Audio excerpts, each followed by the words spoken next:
Dans la vidéo d'aujourd'hui, je vous montre comment repiquer vos semis de tomates et comment les acclimater aux conditions extérieures avant de les transplanter dans votre potager.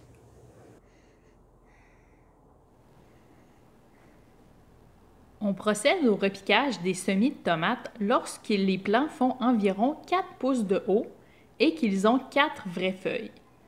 Donc, on ne compte pas les cotylédons, qui sont les 2 petites feuilles qui sortent de la graine. On commence à compter à partir des 2 feuilles suivantes et on attend que notre plant en ait 4, idéalement, avant de procéder au repiquage. J'aime beaucoup les verres à cocktail rouges parce qu'ils ont une bonne longueur. Des gros contenants de yogourt seraient aussi un excellent choix pour transplanter vos tomates. J'ai utilisé des ciseaux pour faire 2 entailles dans mes verres qui vont permettre l'égouttement de l'eau et qui vont me permettre aussi d'arroser mes semis par le bas.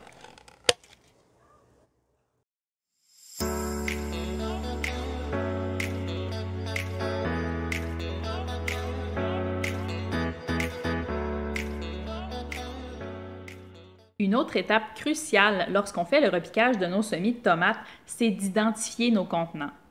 Je le dirai jamais assez, il n'y a rien qui ressemble plus à un plant de tomate qu'un autre plant de tomate. Si vous perdez vos étiquettes ou si vous oubliez d'identifier vos plants de tomates, vous allez devoir attendre que les tomates aient poussé pour savoir quelle variété vous avez. Comme j'ai beaucoup de contenants à identifier, j'utilise du ruban adhésif comme ça sur lequel j'inscris avec un Sharpie la variété de tomates. J'ai déjà ici mon terreau préparé dans lequel j'ai ajouté, comme d'habitude, du fertilisant en poudre Gaia Green.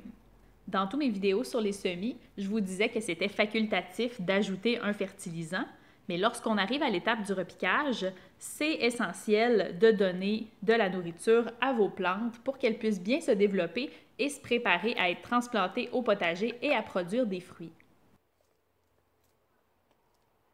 Quand vous remplissez vos contenants, essayez de ne pas trop compresser le terreau à l'intérieur.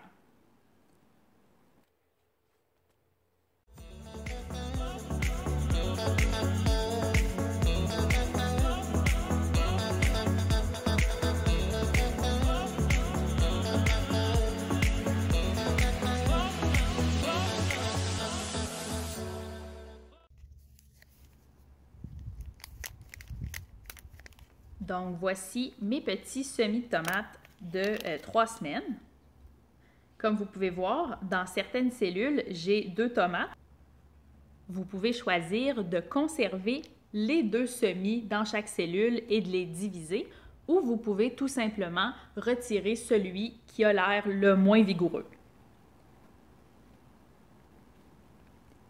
Pour le repiquage, je fais simplement un gros trou au milieu de mon contenant et je viens insérer le petit semis à l'intérieur. Vous pouvez retirer les cotylédons de chacun de vos plants de tomates et l'enfoncer très creux dans son contenant. Tous les petits poils que vous voyez sur la tige de vos tomates ont le potentiel de devenir une racine. C'est la raison pour laquelle on enterre les plants de tomates plus profonds. Il faut savoir par contre que lorsqu'on fait ça, la plante va passer un certain temps à concentrer ses efforts à fabriquer plus de racines et vous pourriez vous rendre compte que c'est plus long au niveau du développement de votre plant. Il ne faut pas vous inquiéter, votre plant va très bien reprendre et il aura plein de nouvelles racines pour absorber les nutriments dans le sol.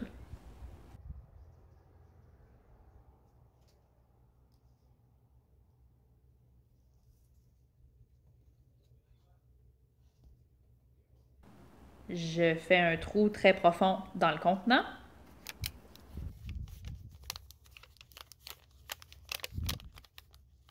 Je retire les cotylédons sur la plante.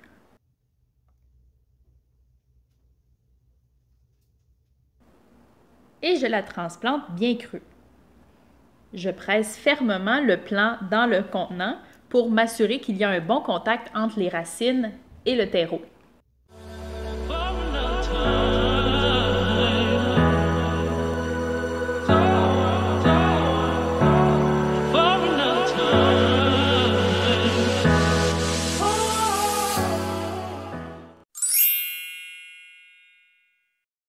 Voici un petit segment bonus pour vous.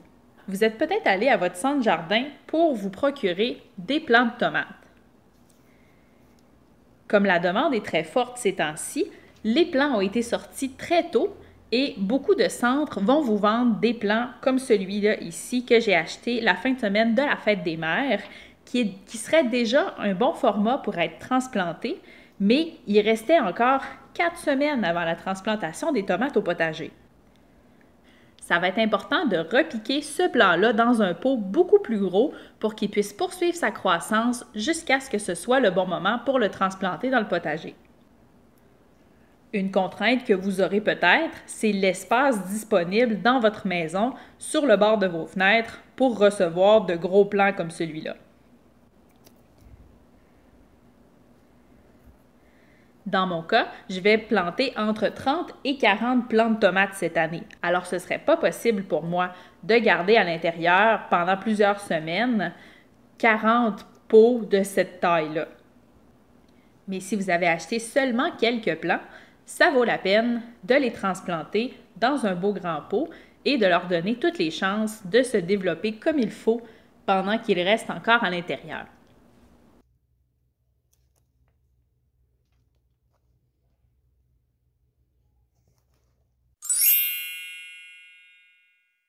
Lorsque vous avez terminé le repiquage, vous pouvez procéder à un arrosage par le dessous de vos transplants. Comme à l'étape des semis, ce sera important de continuer à fertiliser vos transplants régulièrement jusqu'à ce qu'ils soient transplantés dans le potager. Vous pourrez transplanter vos tomates au potager 2 semaines après la date du dernier gel dans votre région et lorsque les nuits seront de 10 degrés et plus.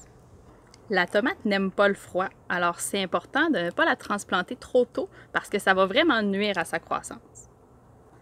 Pour acclimater vos semis de tomates aux conditions extérieures, vous pourrez commencer à les sortir 1 semaine avant de les transplanter au potager ou plutôt si les températures le permettent.